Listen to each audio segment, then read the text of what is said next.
आणि खरोखर आपण देवाच्या नावाला गौरव देऊया आपले संचालक सविता सिस्टर यांच्यासाठी.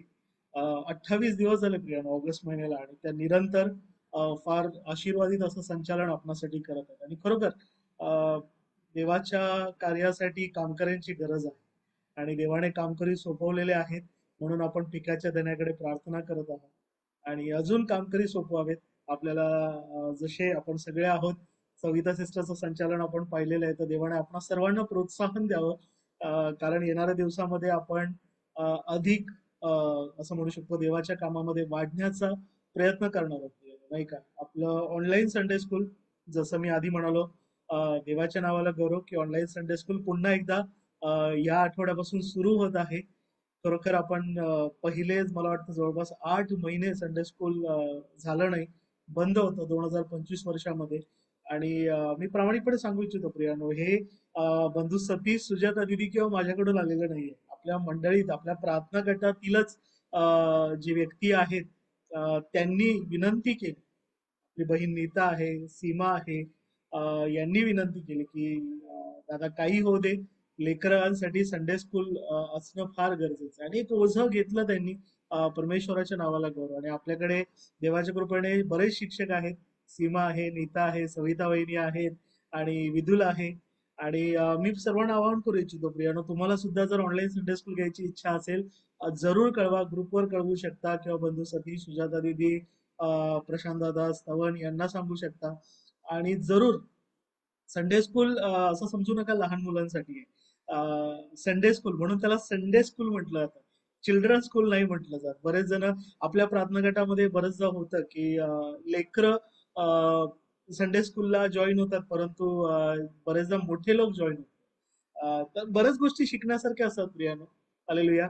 आणि बाळकांसारखं झाल्याशिवाय कोणाचाही स्वर्गाच्या राज्यात प्रवेश होणार नाही. म्हणून मी सगळ्यांना आवाहन करतो, प्रार्थनापूर्वक विनंती करतो, या रविवारी संध्याकाळी 6 ते 7 ऑनलाईन संडे स्कूल आहे. लिंक तीच राहील, आणि सर्वांनी जॉईन व्हा.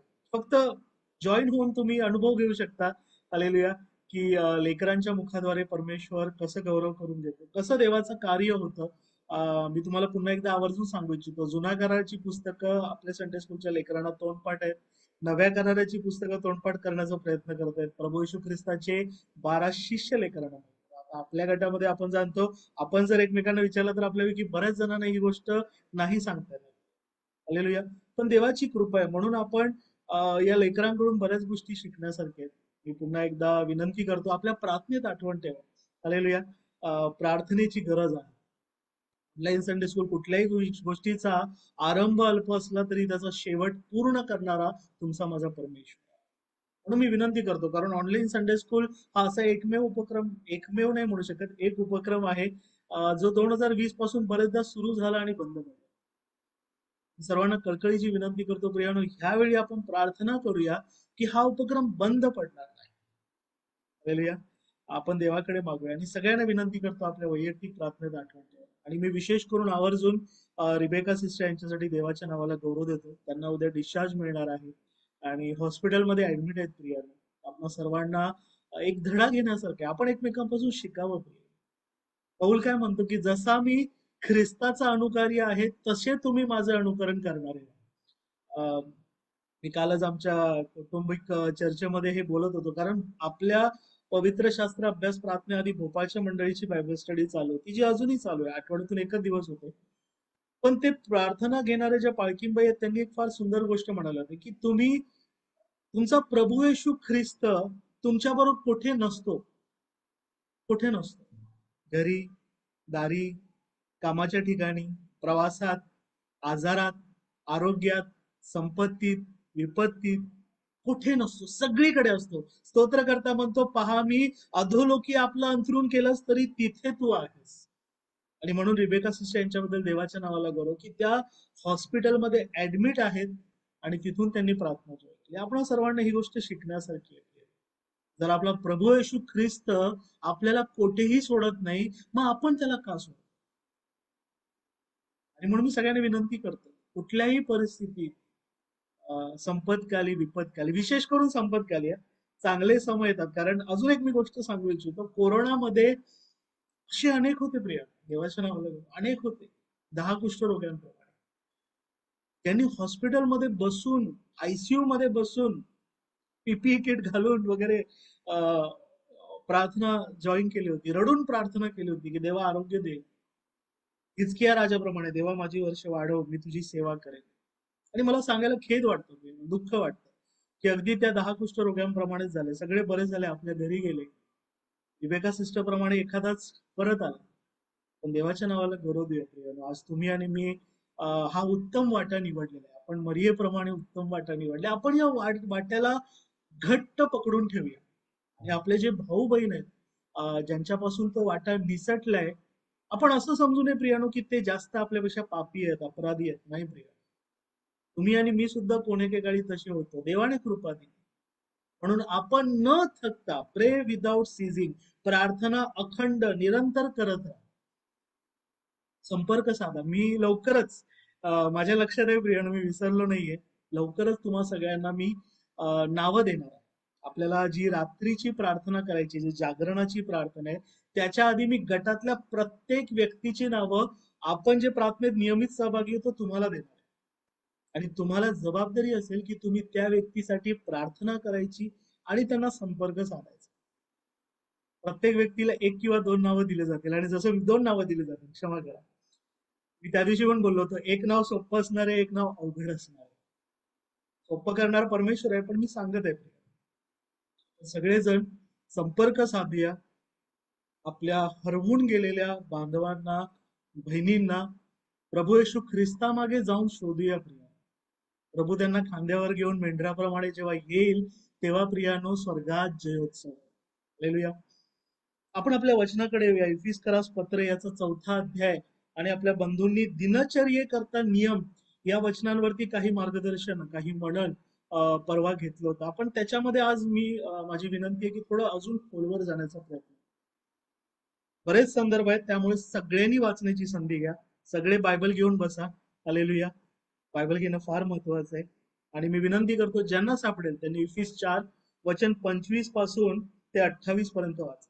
इफिस 4, 25 ते 28. म्हणून लबाडी सोडून देऊन तुम्ही प्रत्येक जण आपापल्या शेजाऱ्याबरोबर खरे बोला, कारण आपण एकमेकांचे अवयव आहोत. तुम्ही रागवा, परंतु पाप करू नका. तुम्ही रागत असताना सूर्य मावळू नये आणि सैतानाला वाव देऊ नका. चोरी करणाऱ्याने पुन्हा चोरी करू नये, तर त्यापेक्षा गरजवंताला द्यावयास आपल्या जवळ काही असावे, म्हणून जे चांगले ते आपल्या हातांनी करून उद्योग करीत राहावे. आमेन. तुमच्या मुखात बस आमेन. बस. थँक्यू. दिनचर्ये करता नियम सांगितले, त्याच्यामध्ये आपल्या बंधूंनी म्हणून घेतलं होतं की पहिली गोष्ट सांगितली आहे, यास्तव असत्याचा त्याग करून तुम्ही प्रत्येक जण आपापल्या शेजाऱ्याबरोबर सत्य बोला, खरे बोला. हालेलुया. आता वर करणी पाहता ही गोष्ट फार सोपी वाटते, नाही का? खरं बोलायचं, याच्यामध्ये अवघड काय? परंतु बरेचदा आपण जाणतो की बाहेरचं जग लबाडीने, असत्याने भरलेलं आहे. लोकांना खोटं बोलणं फार सोपं आणि फार सोयीचं वाटतं, नाही का? हालेलुया. पण जे तुम्ही आणि मी कृपा पावलेले लोक आहोत, प्रकाशाची प्रजा आहोत, विश्वासणारे आहोत, जो सत्य आहे, जो मार्ग आहे, जो जीवन आहे, त्याला अनुसरणारे आहोत. तर तुमच्या माझ्या जीवनामध्ये असत्याला आपण थारा ठेवायचा का, हे या वचनामध्ये स्पष्ट केलेलं आहे. पौल म्हणतो, तुम्ही असत्याचा त्याग करा. Leave falsehood. खोटेपणा सोडून द्या, लबाडी सोडून द्या. आता मी वचनाकडे जाण्याआधी सर्वांना प्रश्न विचारतो, सगळ्यांनी उत्तर द्या. 2025 वर्षामध्ये अजिबात खोटं बोललं नाही असं आपल्यामध्ये कोणी आहे का? माईक अनम्यूट करून सांगू शकतो, आहे कोणी? 2025 वर्ष 8 महिने होत आलेले, खोटं बोललं नाही कोणी आहे? सगळ्यांना स्वर्गाच्या राज्यात जायचंय ना? खोटं बोललं तर जाता येणार नाही प्रिया. ठीक आहे, पुढचा प्रश्न. 2025 वर्षामध्ये खोटं बोलून प्रभू येशू ख्रिस्ताची क्षमा मागितली असं कोणी आहे? सगळे जेवढी खोटं बोलली त्या सगळ्या खोट्यांची प्रभू येशू ख्रिस्ताकडे क्षमा मागितली. कळाला प्रश्न?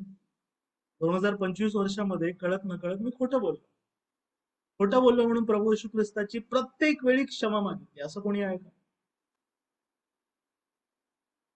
चला कोणी रोजची रोजच नेहमीच प्रयत्न करतो खरं बोलण्याचा, परंतु कळत न कळत एखाद्या वेळेस झाला असेल तर काय सांगता येत नाही.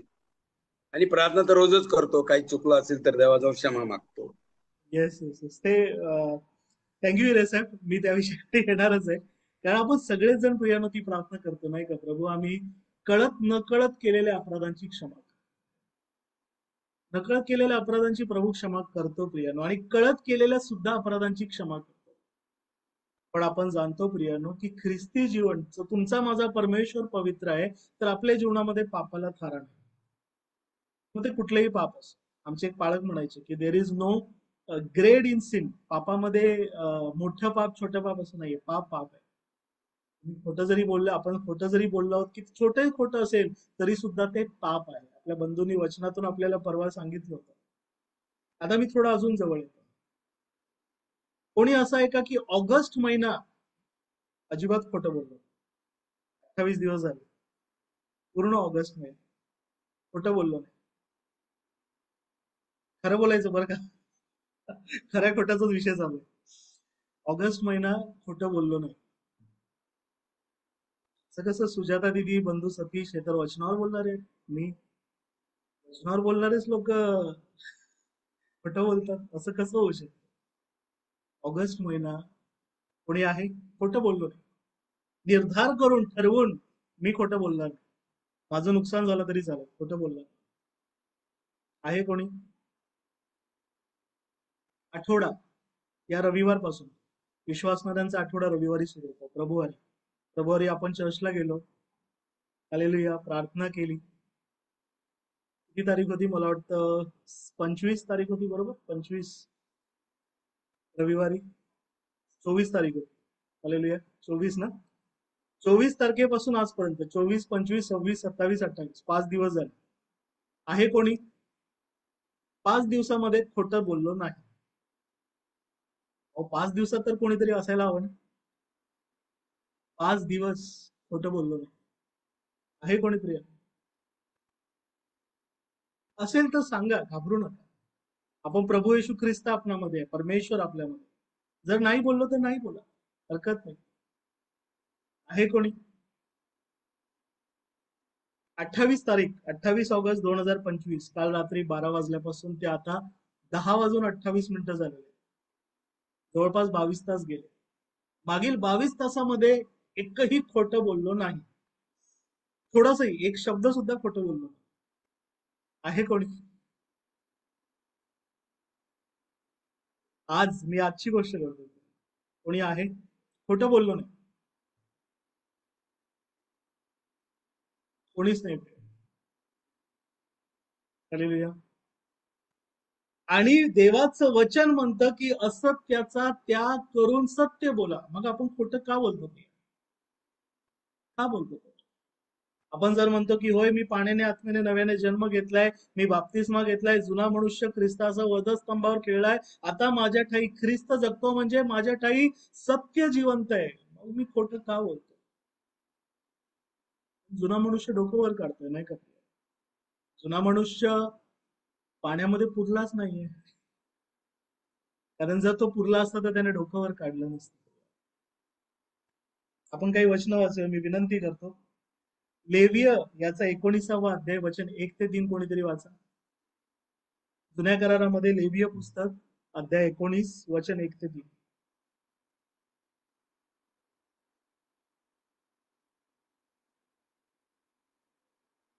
आणि त्यानंतर त्याच अध्यायामध्ये 11 ते वचन 13. किती सर? वचन किती? 19? लेविय 19 पहिली 3 वचन. पहिली 3 वचन.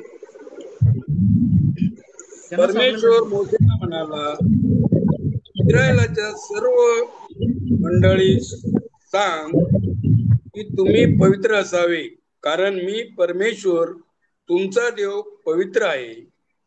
तुमच्यातील प्रत्येकाने आपली आई व आपला बाप यांचे भय बाळगावे आणि माझे शब्दात पाळावे. मी परमेश्वर तुमचा देव आहे. आमीन. आमेन. क्षमा करा. लेवीय हिरेसाहेब याचा 19वा अध्याय काढला ना तुम्ही? येस येस, बरोबर आहे. Sorry sorry.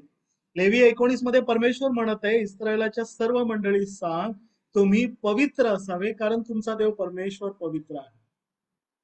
प्रियांनो, तुम्ही आणि मी चापचपणी करणं गरजेचं आहे की आपण पवित्र आहोत.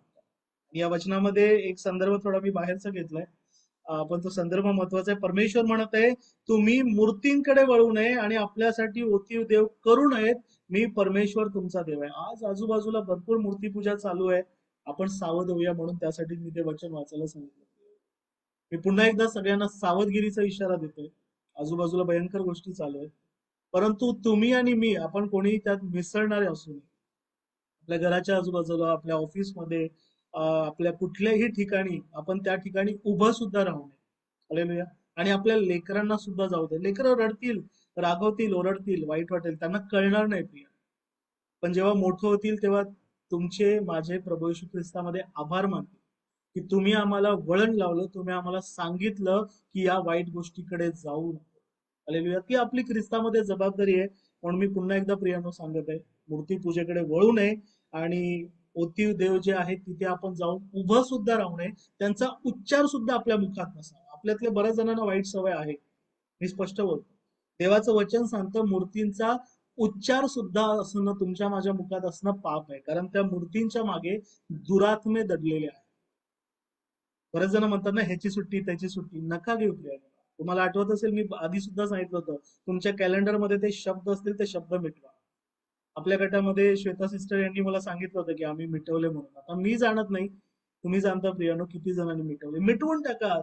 मूर्त्यांना आपल्या जीवनातून हद्दपार करा.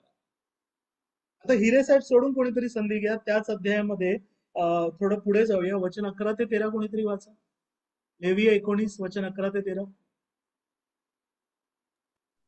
तुम्ही चोरी करू नये, एकमेकांशी कपटाने वागू नये व लबाडी करू नये. माझ्या नावाची खोटी शपथ वाहून आपल्या देवाच्या नावाला कलंक लावू नये. मी परमेश्वर आहे. आपल्या शेजाऱ्यावर जुलूम करू नकोस व त्याला लुबाडू नकोस.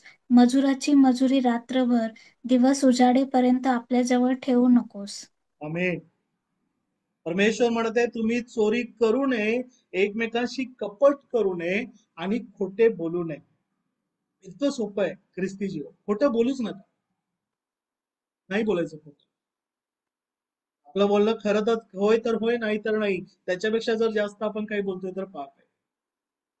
देवाचं वचन सांगत आहे की माझ्या नामाची खोटी शपथ लावून देवाच्या नामाला बट्टा लावू नका, खोटं बोलू नका, एकमेकांशी कपटाने वागू नका. असत्याचा त्याग करणं फार गरजेचं आहे, कारण ही देवाची आज्ञा आहे. त्याच अध्यायामध्ये वचन 16 ते 18 वाचा कोणी. लेवी 19 16 ते 18.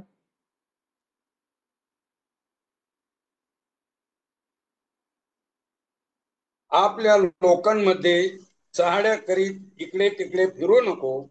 आपल्या शेजाऱ्याच्या जीवावर उठू नको. मी परमेश्वर आहे. आपल्या मनात आपल्या भावाचा द्वेष बाळगू नको. आपल्या शेजाऱ्याची अवश्य कान उघडणी कर, नाही तर त्याच्यामुळे तुला पाप लागेल. सूड उगवू नको किंवा आपल्या भाऊबंदापैकी कोणाचा दावा धरू नको. तर तू आपल्या शेजाऱ्यावर स्वतःसारखी प्रीती कर. मी परमेश्वर आहे. आमीन. आमेन. परमेश्वर आज्ञा देत आहे, जी जुन्या इस्रायलाला आज्ञा दिली तीच नवं इस्रायल जे तुम्ही आणि मी आहोत आपणासाठी आज्ञा आहे. ही आज्ञा प्रियानो बरेचदा मंडळात सांगितली जात नाही, पण मी स्पष्टपणे देवाच्या वचनातून आज सांगत आहे. काय सांगत आहे? आपल्या लोकात इकडे तिकडे चहाड्या करीत फिरू नको. Know gossip. चहाडी करू नको, नको करू. अरे हिरे साहेबांचं काय झालं हे घेऊन जर मी राऊत साहेबांना सांगतोय, सीमाचं काय झालं हे घेऊन जर मी सविता सिस्टरला सांगतोय, देवाच्या दृष्टीने पातक आहे प्रिय. दोन माणसं आपण बसलोय, तिसऱ्या व्यक्तीविषयी गोष्ट करतोय, चहाडी आहे. चहाडी आपण जाणतो प्रिय, गॉसिप आहे. बरेचदा मंडळांमध्ये ही फार वाईट गोष्ट होते नाही का. चर्च झाल्यानंतर लोक पालकांच्या मागे बऱ्याचशा लोकांविषयी बोलतात, हे असे ते तसे ते तसे. आपल्या सगळ्यांकडून प्रियानं होतं. पण आता ख्रिस्तामध्ये जर आपल्याला हे कळाले तर आपण या गोष्टी टाळण्याचा प्रयत्न करूया. मी स्वतः प्रयत्न करतोय कित्येक वर्ष. हेच प्रियांनो देहाला मुष्टियुद्ध करून आपल्या कयात ठेवणं आहे. जिभेशी पण मुष्टियुद्ध करायचं. हालेलुया. जीभ सगळ्यात कठीण असा अवयव आहे प्रियांनो, लक्षात घ्या. आपण अभ्यास केलेला आहे. नियंत्रणात आणण्यासाठी सगळ्यात कठीण. तिला अमंगळ आणि अनितीचं भुवन म्हटलेलं आहे. एका जऱ्यातून गोड आणि कडू पाणी निघू शकत नाही. ज्या जिभेने परमेश्वराचा गौरव करतो, हालेलुया, प्रभू येशू ख्रिस्त नावाला गौरव करतो, त्या जिभेने देवाच्या प्रतिमेमध्ये बनलेल्या मनुष्यांविषयी आपण चुगली का करावी, चहाडी का करावी, वाईट का बोलावं, खोटपणा का करावा, का फसवावं, का फसवतो आपण ते करू नये. जर आपण ते करतो तर ख्रिस्त आणि ख्रिस्ताचं सत्य आपल्या ठाई वस्ती करत नाही. ख्रिस्ताचा पवित्र आत्मा, देवाचा पवित्र आत्मा दुःखी होतो प्रियानो आणि आपणाला सोडून जातो. हालेलुया. आणि म्हणून मी देवाच्या नावाला गौरव देतो, कारण पौल हे इफिसेतील मंडळीला म्हणत. ह्याचं कारण आहे प्रिय, कारण प्रकटीकरणामध्ये ज्या 7 मंडळ आहेत त्या 7 मंडळामध्ये पहिली इफिसेतील मंडळी आहे. प्रभू येशू ख्रिस्त त्या 3 गोष्टींसाठी तिची वाखाणणी करतो. प्रभू म्हणतो, तुझी कृत्य, तुझे धीर, तुझा श्रम मला ठाऊक आहे. परंतु प्रभू येशू ख्रिस्त त्या मंडळीला एका गोष्टीसाठी दोष लावतो. कोणाला माहितीये का कोणत्या गोष्टीसाठी प्रभू दोष लावतो इफिसेतील मंडळीला? कोण सांगणार? थोडं बायबल क्विज. प्रकटीकरणामध्ये इफिसेतील मंडळीला प्रभू येशू ख्रिस्त दोष लावतो. काहीतरी सोडलं त्या मंडळी. काय सोडलं? हिंट. त्यांनी आपली पहिली प्रीती सोडली. हालेलुया. Thank you Rebecca sister. प्रभू येशू ख्रिस्त त्या मंडळीला म्हणतो, तू आपली पहिली प्रीती सोडली म्हणून मला तुला दोष देणं प्राप्त आहे. आणि म्हणून प्रभू त्या मंडळीला म्हणतो, तू कोठून पतन पावलास याची आठवण कर. वेअर डिड यू, काय शब्द वापरतो आपण इंग्रजीमध्ये, बॅकस्लाइड झालास, घसरलास. आठवण कर, त्या टप्प्यापाशी जा. तिथून पुन्हा स्वतःच्या आध्यात्मिक जीवनाची पुनर्बांधणी कर. उधळ्या पुत्राप्रमाणे देवाकडे परत ये. देव वाट पाहत आहे. हालेलुया. हे प्रभूने त्या इफिसेतील मंडळीला सांगितलं का, आणि त्याच मंडळीला पौल म्हणत आहे, असत्याचा त्याग करून तुम्ही सर्वजण आपापल्या शेजाऱ्याबरोबर खरे बोला. कारण प्रभू त्या मंडळीला प्रकटीकरणामध्ये इशारा देतो की तू जर प्रभू येशू ख्रिस्ताकडे परत आली नाहीस तर प्रभू त्या मंडळीला म्हणतो, मी तुझ्यामध्ये जी समई आहे ती समई तुझ्यातून काढून घे. कोण सांगणार प्रियानो? ती समई म्हणजे नेमकं काय आहे? मंडळीतली समई काय आहे? जे म्हणत आहे प्रभू येशू ख्रिस्त, मी तुझ्यापासून काढून घेईल ती समई. लवकर सांगा प्रियानो, एवढा वेळ नाही लागला पाहिजे. पवित्र आत्मा. अमेन. Thank you Savita sister. संचालन केल्याने, व्हिडिओ चालू ठेवल्याने बघा आपले रिस्पॉन्स अजून फास्ट होतात. म्हणून मी सगळ्यांना विनंती करतो, लक्ष देऊन बसूया प्रियानो प्रार्थना. हालेलुया. प्रभू येशू ख्रिस्त म्हणतो, समई म्हणजे पवित्र आत्मा जो मंडळीला दिलेला आहे, तो पवित्र आत्मा जे दिव्यातलं तेल आहे, ती समई प्रभू म्हणतो मी तुझ्यापासून काढून घे. आणि लक्षात घ्या, प्रकटीकरणामध्ये ज्या 7 मंडळ आहेत त्या 7 मंडळांपैकी आजही बऱ्याच मंडळाची आणि आपल्या प्रार्थना गटाची सुद्धा गत परिस्थिती झालेली आहे. अनेक लोक होते, अनेक लोक देवाच्या वचनामध्ये फार आत्म्याने भरून संचालन करणारं, प्रार्थनेचं नियोजन करणारं, देवाची वचनं पटापट बोलणारे, प्रभूने शिकवलेली प्रार्थना बोलण्यास तत्पर असणारे, गीत गाणारे, आराधना करणारे अनेक होते. प्रभू आजही विचारत आहे, कुठे गेले, कुठे गेले? मी देवाच्या नावाला गौरव देतो, आज आपण आहोत देवाने आपल्याला सांभाळलेला आहे. पण आपण कोणीही प्रियांनो देवामध्ये येऊन देवाच्या वचनामध्ये वाढण्याचा प्रयत्न करत असताना या जुन्या गोष्टी पुन्हा पुन्हा त्यांना डोकं वर काढायला देऊ नये. आपण आज निर्धार करूया की आम्ही असत्याचा त्याग करू. कारण आपण या जुन्या पापामध्ये पुन्हा पुन्हा जात राहिलो. कारण आज सगळ्यांनी मी मानतो की सगळ्यांनी कन्फेस केलेलं आहे की सगळे खोटं बोलणार आहेत. त्याच्यामध्ये मी सुद्धा येतो. मी प्रामाणिकपणे मान्य करतो. आज बरोबर दुपारी 3:30 वाजता मी खरं बोलत बोलत बोलत चुकून एक खोटं बोलून गेलो. मला कळलं सुद्धा नाही मी खोटं बोललो. एका व्यक्तीबरोबर चर्चा चालू होती, मला कळलं सुद्धा नाही. मला ह्याचं फार वाईट वाटलं. नंतर आता वचनाची तयारी करताना मला जाणीव झालं की अरे मी ते खोटं बोलून गेलो. मला जाणवलं सुद्धा नाही. इतक्या स्पॉन्टेनियसली ते झालं. मी ठरवलं नव्हतं खोटं बोलायचं. मी एक गोष्ट सांगत होतो, पण ती घटनाक्रम सांगता सांगता मी कधी खोटं बोलून गेलो मला कळलं सुद्धा नाही. आता पुन्हा एकदा मी सगळ्यांना प्रश्न विचारतो, हे खोटं आपल्यामध्ये कुठून आलेलं आहे प्रिया? हा खोटेपणा काय वाटतं प्रिया? याचा सोर्स कुठे आहे? असं का होतं आपल्या बरोबर की आपल्याला खोटं बोलायचं नसतं तरी सुद्धा आपण बोलून जातो? सैतानाकडून. Yes, thank you Jayashree aunty. सैतानाकडून आलेले. मग जयश्री आंटी किंवा मी सगळ्यांना विचारतो, मग काय वाटतं प्रियानो, आजही आपण सैतानाला आपल्या जीवनामध्ये वाव दिलेला आहे? सैतान आपल्याला चालवतो? सैतान आपल्या जिभेचं नियंत्रण करतो का? कारण जयश्री आंटी बोलतात आणि ते अगदी बरोबर आहे की खोटं पण सैतानापासून आलेलं आहे. मग आपण खोटं का बोलतो? कोण सांगतो? कठीण प्रश्न आहे. सैतान टपूनच असतो.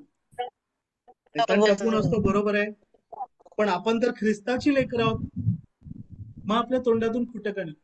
आपण तर आता सैतानाच्या धोरणाप्रमाणे नाही चालत. मग आपण खोटं का बोलतो? येस, काय वाटतं ते?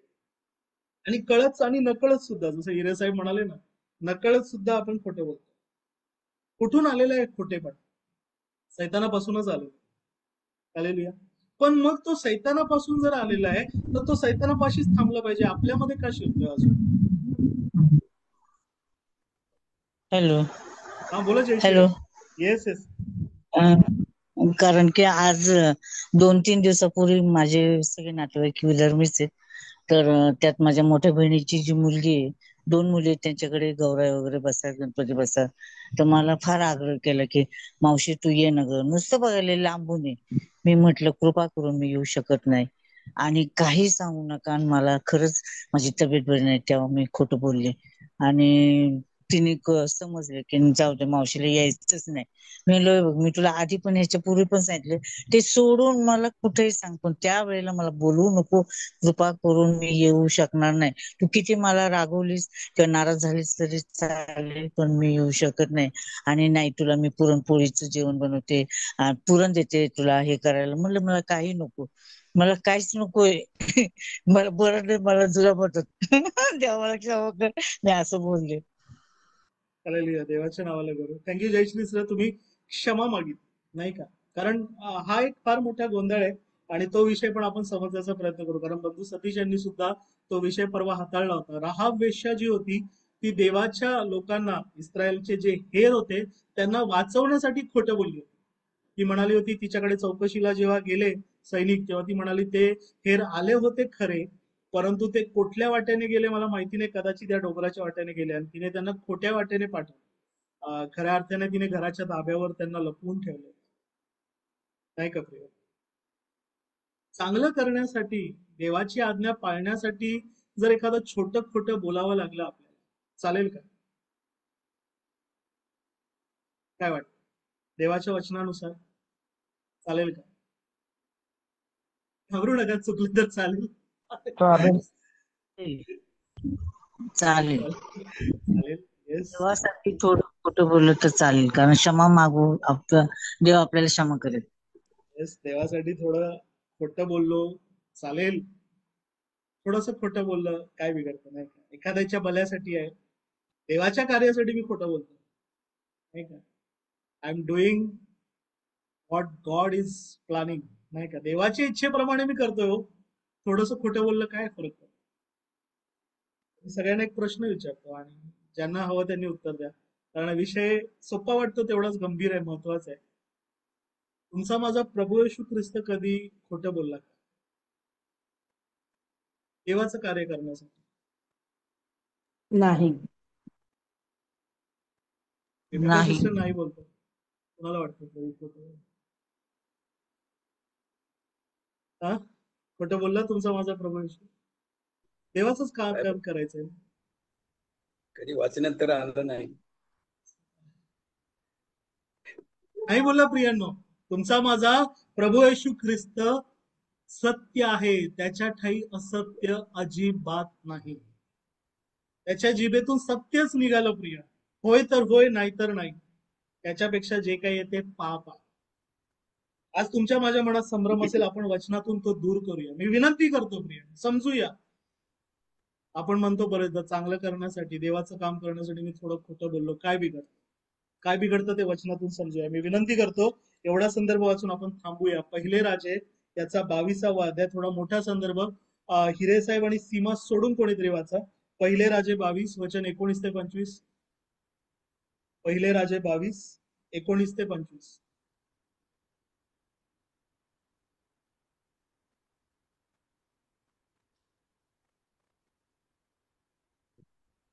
मिखाय म्हणाला, तर आता तू परमेश्वराचे वचन ऐक.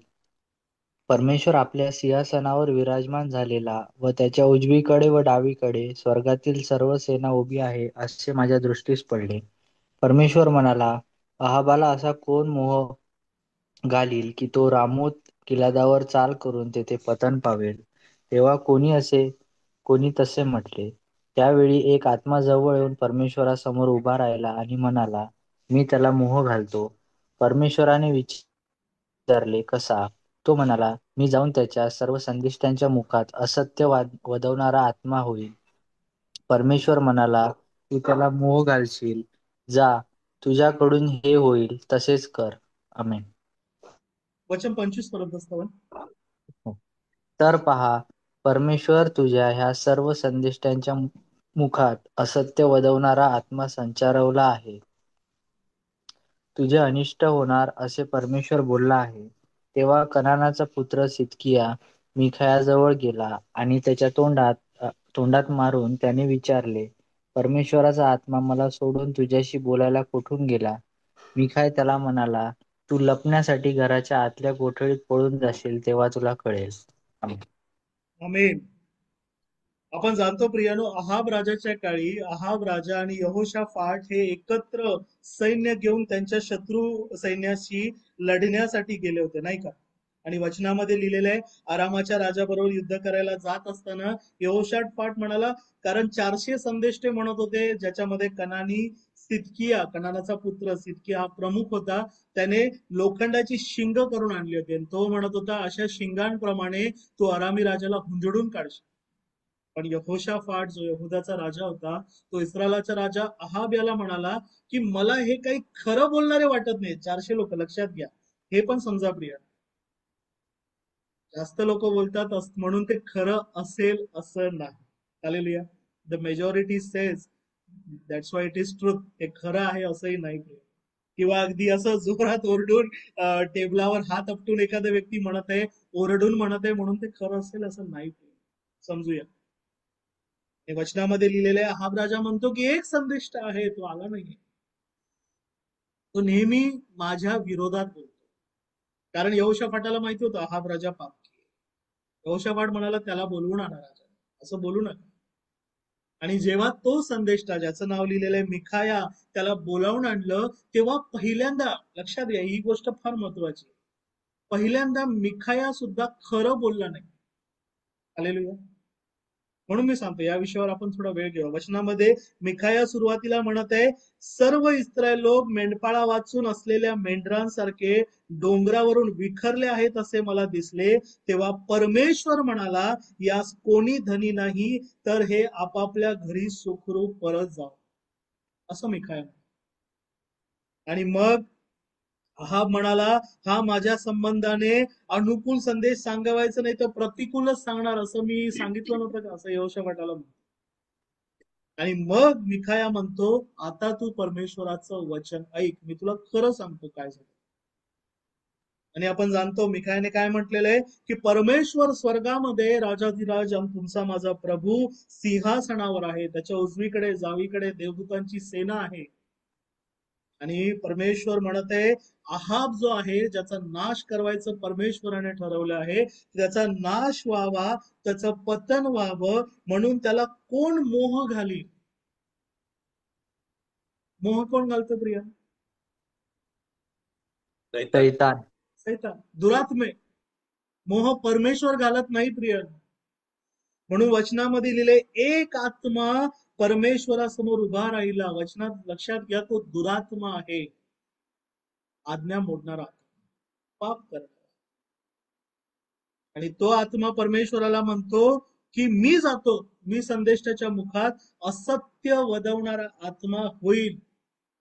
परमेश्वर परवानगी देतो, परमेश्वर हे होऊ देतो. हालेलुया. आणि आपण जाणतो की तो आत्मा त्या सर्व संदेष्टांच्या मध्ये संचार करतो आणि ते सर्व संदेष्टे खोटे बोलतात. इतकंच केवळ नव्हे तर जेव्हा मिखाया खरं सांगतो तेव्हा तो कनानाचा पुत्र सिदकिया जाऊन मिखायाच्या थोबाडीत मारतो. त्याला म्हणतो देवाचा आत्मा मला सोडून तुझ्याशी बोलायला कधी आला? कळालं प्रिय? तुमच्या माझ्या जीवनात जर मी स्पष्ट बोलतो, स्पष्ट, आपल्याला जर स्वतःच फसवणूक केलेली आहे ना, चांगल्या कारणासाठी थोडं खोटं बोललं काय बिघडत? व्यभिचाराच्या पातका एवढंच गंभीर पातक आहे, स्पष्ट बोलतो. मूर्तीपूजे एवढंच गंभीर पातक आहे. खोटेपणाला, असत्यपणाला, असत्य जिभेला देवाच्या राज्यात थारा नाही. तुम्ही आणि लक्षात घ्या, तुम्ही आणि मी मग त्या असत्य वदवणाऱ्या दुरात्म्या सैतानाच्या धोरणांप्रमाणे चालत आहोत. अजूनही तो जुना मनुष्य आहे, तो लबाडीचा बाप सैतान आहे, त्याच्या धोरणाप्रमाणे आपण करत आहोत. थोडस खरं बोलत मधूनच थोडस खोटं बोललं काय बिघडत? उत्पत्तीमध्ये आपण अभ्यास केलेला आहे प्रिया त्या गोष्टीचा. आणि म्हणून आपण समजूया, आज आपण निर्धार करूया की आपल्या जीवनामध्ये तसूभर सुद्धा खोटेपणाला, असत्याला आपण थारा देणार. आपण एक संदर्भ वाचून थांबूया, मी विनंती करतो. स्तोत्रसंहिता 15वा अध्याय, वचन 1 ते 4 कोणीतरी वाचा. स्तोत्रसंहिता 15 वचन 1 ते 4.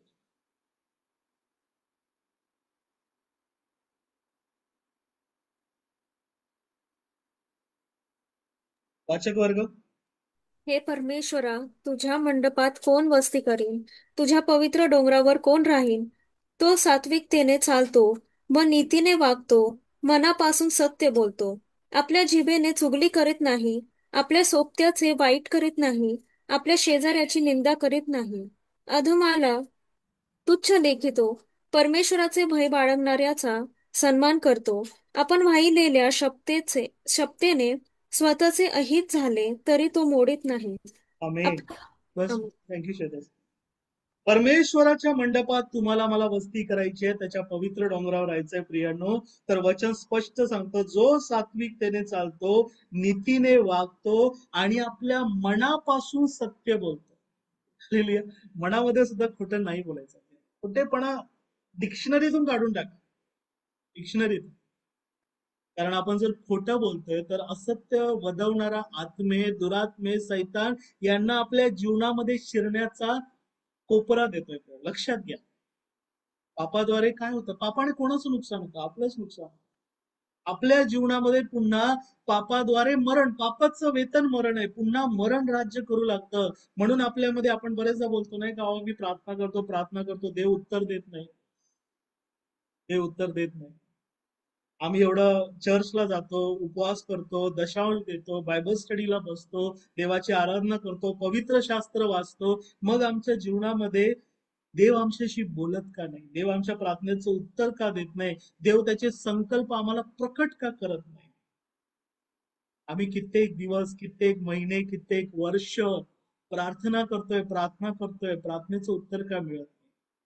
कारण प्रियांनो, आपण कित्येक दिवस, कित्येक महिने, कित्येक वर्ष खोट्यावर खोटं, पापावर पाप अशी पापाची भिंत उभी केलेली आहे. रे साहेब म्हणाले तेव्हा तसं आपण सोयीस्कर प्रार्थना करून बाजूला होतो ना. कळत नकळत केलेल्या अपराधांची क्षमा करतो परमेश्वर प्रिय.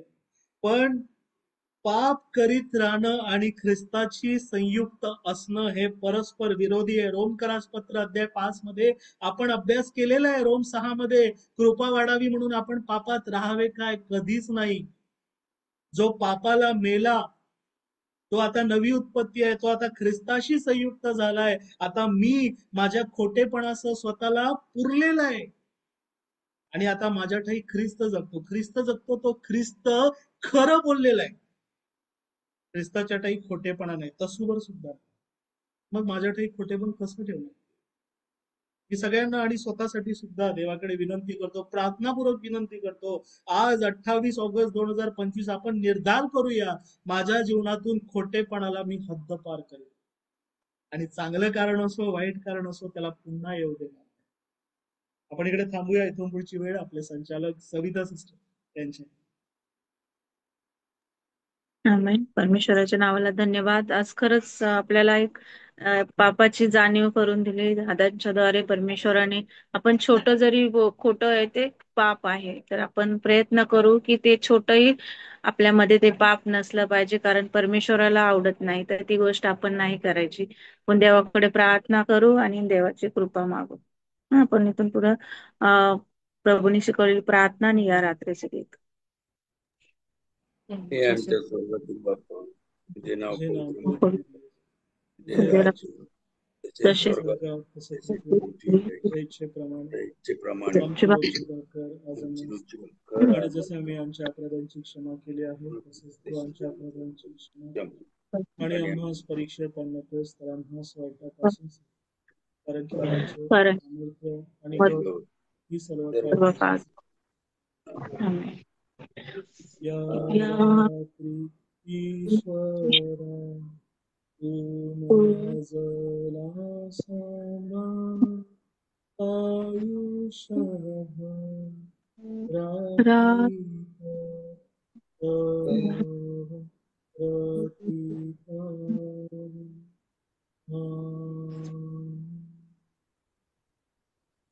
Hallelujah. Press Hallelujah. Lord, hallelujah. Please Lord सर्वांना. good night. Praise the Lord. Good night. Good night.